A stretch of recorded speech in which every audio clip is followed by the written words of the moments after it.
নমস্কাৰ এই মুহূৰ্তত আহি পৰিছে ৰাজ্যবাসীৰ কাৰণে খন্দিয়াৰ কেইবাটাও বিগ ব্ৰেকিং নিউজ।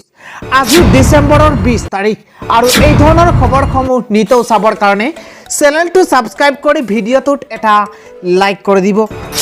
500 টকাতে পাব এতিয়াৰ পৰা এটা কৈ চিলিণ্ডাৰ।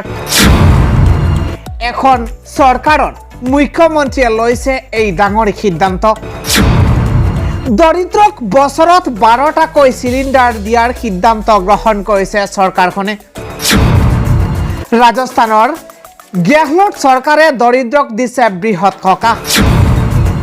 2023 1 এপ্ৰিলৰ পৰা আৰম্ভ কৰিব এই বিশেষ অভিযান।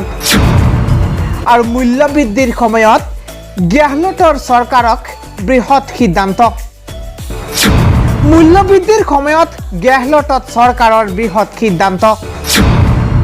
দৰিদ্ৰ সীমাৰেখাৰ তলত থকা পৰিয়াললৈ 500 টকাতে চিলিণ্ডাৰ বিতৰণ কৰিব চৰকাৰখনে। আজিৰ সন্ধিয়াৰ আন এটা ডাঙৰ খবৰ হৈছে আজিৰে পৰা অসম বিধানসভাৰ শীতকালীন অধিৱেশন আৰম্ভ হৈছে।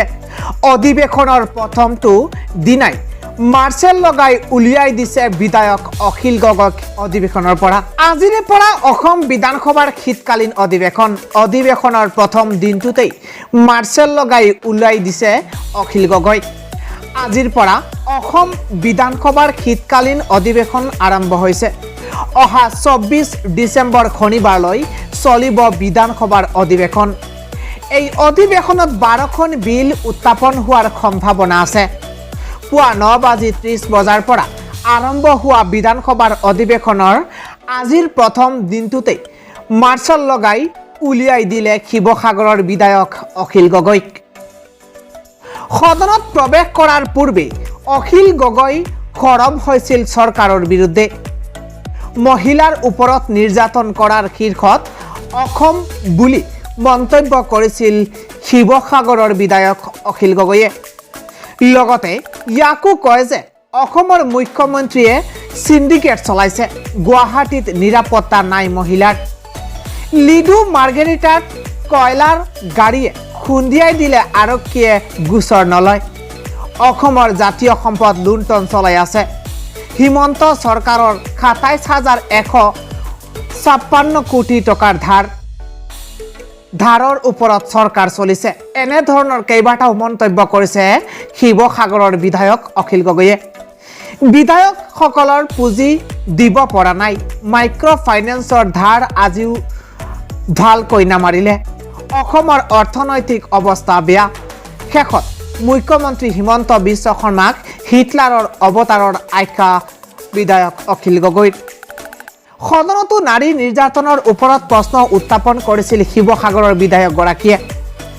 অখিল গগৈয়ে মন্তব্য কৰি থকাৰ সময়তেই অধ্যক্ষই কয়, প্ৰশ্ন কৰক, বাখন বাদ দিয়ক। ছাপ্লিমেণ্টাৰী প্ৰশ্নত বাখন কিয়? ইয়াৰ পিছতে সদনত হুলস্থুলীয়া পৰিৱেশৰ সৃষ্টি হয়। অধ্যক্ষই অখিল গগৈক প্ৰশ্ন উত্তৰকালীন ঘণ্টাৰ বাবেই সদনৰ পৰা বহিষ্কাৰ কৰিছে। পৰৱৰ্তী খবৰটো হৈছে জনসংখ্যা হ্ৰাস কৰাৰ বাবেই চীনে আনিছিল নেকি কৰোনা? বৰ্তমানেও দেশখনৰ আধাতকৈও অধিক লোক কৰোনাত সংক্ৰমিত হৈ আছে। লাখৰ ঘৰ অতিক্ৰম কৰিছে। জনসংখ্যা হ্ৰাস কৰাৰ বাবেই চীনে আনিছিল নেকি কৰোনা? বৰ্তমানেও দেশখনৰ আধাতকৈও অধিক লোক কৰোনাত আক্ৰান্ত হৈ আছে। চীনত এতিয়াও চাম কটা নাই কৰোনা ভাইৰাছৰ তাণ্ডৱ। দেশখনৰ বহু প্ৰান্তত এতিয়াও তাণ্ডৱ চলাই আছে এই মহামাৰী কৰোনাই। প্ৰকাশিত তথ্য অনুসৰি বৰ্তমানেও দেশখনৰ আধাতকৈও অধিক লোক কৰোনাৰ দ্বাৰা সংক্ৰমিত। লগতে মৃত্যু হৈছে লাখ লাখ জনতাৰ। পাছে বৰ্তমানেও অধিক কঠোৰ নীতি নিয়মৰ মাজেৰে থকাত অতিষ্ঠ হৈ উঠিছে জনসাধাৰণ, যাৰ বাবে চৰকাৰৰ বিৰুদ্ধে প্ৰতিবাদ সাব্যস্ত কৰাত এতিয়া কঠোৰতাৰ ক্ষেত্ৰত কিছু শিথিল দিছে চীনৰ চৰকাৰে। কিন্তু এতিয়াও পৰিস্থিতি নিয়ন্ত্ৰণৰ বাহিৰত। ৰাজধানী বেইজিঙৰ মুৰ্দাঘৰসমূহ এতিয়াও কৰোনাত মৃত্যু হোৱা লোকৰ মৃতদেহেৰে ভৰ্তি। আমেৰিকাৰ এক ৰিচাৰ্জত এইটো পোহৰলৈ আহিছে যে অহা নতুন বৰ্ষত চীন দেশত কৰোনাৰ মহাবিস্ফোৰণ ঘটিব। বিগত 90 দিনৰ প্ৰকাশিত তথ্য চালে এইটো প্ৰকাশ পায় যে বিশ্বৰ মুঠ জনসংখ্যাৰ 10% লোক কৰোনা পজিটিভ, আনহাতে চীনৰ ক্ষেত্ৰত মুঠ জনসংখ্যাৰ 60% কৰোনা পজিটিভ। এতিয়া এনে পৰিস্থিতি আহি পাইছে দেশখনত যে প্ৰতি দিন হিচাপত নহয়, প্ৰতি ঘণ্টা হিচাপত দুগুণ হৈ গৈ আছে কৰোনাত আক্ৰান্ত হোৱা লোকৰ সংখ্যা। কিন্তু নিয়ন্ত্ৰণৰ ক্ষেত্ৰত বিফল হৈছে চীন চৰকাৰ। সন্ধিয়াৰ পৰৱৰ্তী ডাঙৰ খবৰটো হৈছে দুৰ্ঘটনামুক্ত নৱবৰ্ষ উদযাপন নিশ্চিত কৰাৰ ওপৰত আৰোপ কৰি মুখ্যমন্ত্ৰী ডক্টৰ হিমন্ত বিশ্ব শৰ্মাই অনাগত বছৰত দুৰ্ঘটনাৰ হাৰ ন্যূনতম 20% হ্ৰাস কৰাৰ লক্ষ্য নিৰ্ধাৰণ কৰি লৈছে।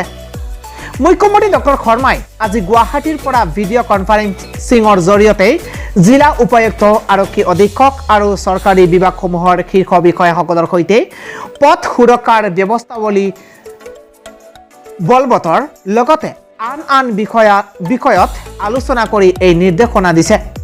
মৃত্যুৰ হাৰ হ্ৰাস কৰাৰ বাবে পথ সুৰক্ষাৰ দিশত কঠোৰ ব্যৱস্থা গ্ৰহণৰ ওপৰত গুৰুত্ব আৰোপ কৰি মুখ্যমন্ত্ৰী ডক্টৰ হিমন্ত বিশ্ব শৰ্মাই উপায়ুক্ত আৰু আৰক্ষী অধীক্ষকসকলক পথ সুৰক্ষাৰ আচাৰ বিধিসমূহ কঠোৰভাৱে বলবৎ কৰাৰ নিৰ্দেশনাও জাৰি কৰিছে।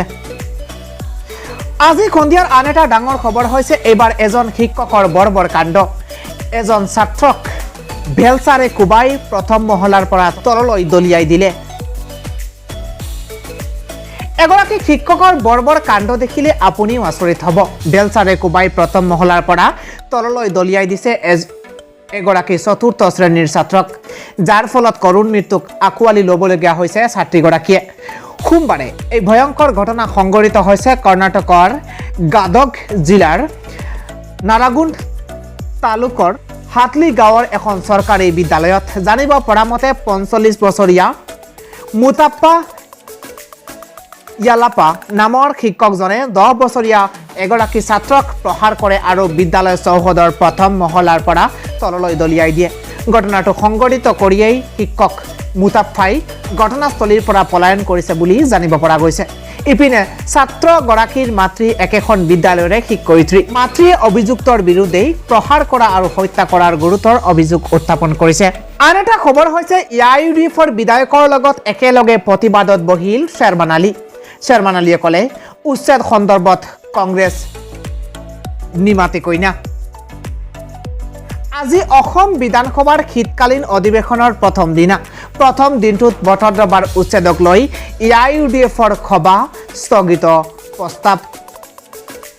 প্ৰস্তাৱ নাকচ কৰে অধ্যক্ষই। তাৰ পিছতে প্লেকাৰ্ড প্ৰদৰ্শন কৰি ইউডিএফৰ বিধায়কে অধ্যক্ষৰ সন্মুখত প্ৰতিবাদ সাব্যস্ত কৰে। সদনৰ পৰা ওলাই আহি বিধানসভা চৌহদতো ইউডিএফৰ প্ৰতিবাদ। ইউডিএফৰ বিধায়কৰ লগত একেলগে প্ৰতিবাদ লৈ ওলাই আহি বিধায়ক শ্বেৰমান আলী বিধানসভা চৌহদত মাটিত বহি প্ৰতিবাদ সাব্যস্ত কৰিলে বিধায়ক শ্বেৰমান আলীয়ে। শ্বেৰমান আলীয়ে মাটিত বহি প্ৰতিবাদ সাব্যস্ত কৰি থকাৰ মাজতেই সংগ দিলে দলগাঁৱৰ বিধায়ক মুজিবুৰ ৰহমানে। কংগ্ৰেছী বিধায়কক তীব্ৰ সমালোচনা কৰিলে বিধায়ক শ্বেৰমান আলীয়ে। উচ্ছেদ সন্দৰ্ভত কংগ্ৰেছৰ বিধায়ক আজি নিমাতি কইনা বুলি মন্তব্য কৰাৰ লগতে অসম প্ৰদেশ কংগ্ৰেছ কমিটিৰ সভাপতি ভূপেন বৰাকো কঠোৰ সমালোচনা কৰিছে শ্বেৰমান আলীয়ে।